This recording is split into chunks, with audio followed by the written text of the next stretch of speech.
जब राम जी लौट करके वापस आए अवध, सबको उपहार दिए, लेकिन हनुमान जी के योग्य कोई उपहार दिखाई नहीं राम जी को। तो भरतलाल जी बोले, भगवान 14 वर्ष तक आपकी पादुका ही नेतृत्व कर रही थी अयोध्या का, आप अपनी पादुकाओं से ही पूछो।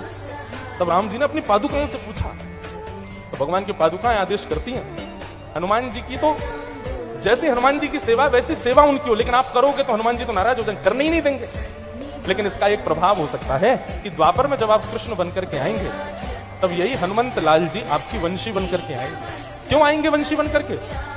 क्योंकि दंडकारण्य वन के लाखों संत जो आपकी दर्शन की प्रतीक्षा में थे, हनुमान जी ने आकर के जब आपसे कहा कि दंडकारण्य वन के संतों को दर्शन दीजिए, तब आपने कहा कि 14 वर्ष पूर्ण हो गए हनुमान, हमको वापस अयोध्या जाना पड़ेगा, नहीं तो भरतलाल जी जीवित नहीं मिलेंगे। तब हनुमान जी को बड़ी पीड़ा हुई। तब हनुमान जी जब दंडकारण्य बन गए, संतों ने हनुमान जी को पकड़ लिया, बोले हम तो आपके आश्रय बैठे थे कि आप राम जी को लाओगे, आप लाए नहीं।